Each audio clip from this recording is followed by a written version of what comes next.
Hello everyone, JSetsu here, back again with another review.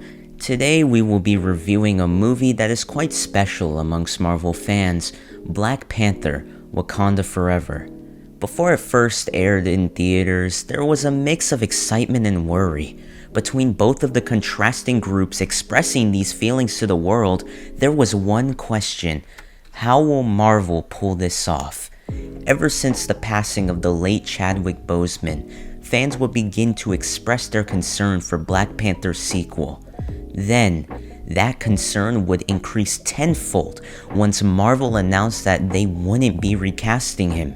And not only that, they revealed that they would also kill off T'Challa. This sparked an inferno of controversy. Heated arguments would start surrounding the morality of this decision, but that's as far as I'll go, for I will not be discussing the drama surrounding this.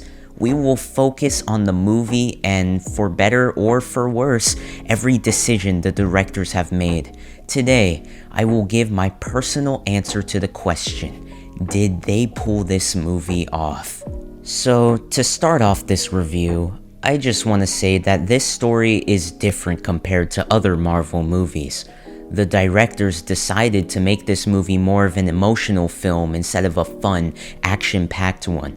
I remember us Marvel fans wanting a more mature movie, and by that, I don't mean brutal deaths, but just having a serious tone in general.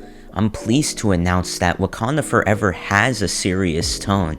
The way we start off with a great loss, which is fortified by slow motion shots and appropriate background music to enhance the feelings of grief and sorrow, or no music at all. This is supported with great acting, which is frequent in this 2-hour and 41-minute movie. Wakanda Forever's duration is longer than the average movie, and I would argue that this movie is kind of bloated with some unnecessary scenes here and there. I feel like some parts of the movie should be rewritten because of that lack of necessity I felt towards certain things. For instance, the inclusion of Riri Williams should have been saved for something else. If anything, I believed it served as more of a distraction from the more interesting characters and arcs in this movie, the most important arc of them all being Shuri's arc. Her arc is one of, if not my favorite thing in this movie. Seeing Shuri carry the burden of T'Challa's death on her shoulders, spending every day nose deep in her technological research just to cope. As the movie progresses, you can see that loss and the forthcoming conflict fuel her pent-up rage. Not only Shuri's, but Ramonda's too.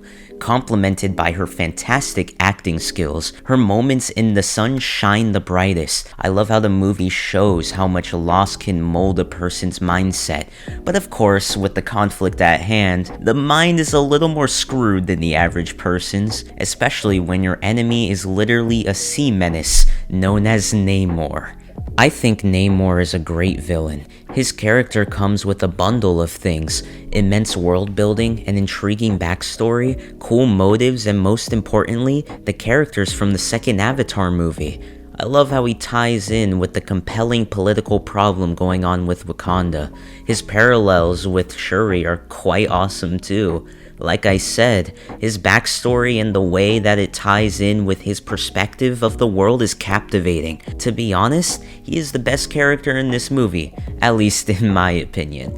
Now this leads us to the conflict between Shuri and the Wakandans and Namor and the Smurfs. This is where everyone really shines. Everyone in the cast plays a part, proving that the Black Panther isn't the only thing that makes Wakanda, a strong and menacing nation. They really succeed at making this feel like a Wakanda movie rather than a Black Panther movie. Whether it's through epic fight scenes or something else, the directors made sure that everyone was included. Speaking of which, the fight scenes were pretty cool, especially the first one with Namor. Unfortunately though, I have to say that the final fight was quite lacking compared to the others. I wish they displayed Namor's frightening strength some more.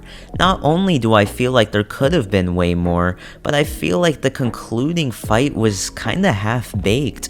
Just because the entire movie focused more on emotions and trauma does not mean that mediocre fights are excused, especially when people chose to add that fight into the movie.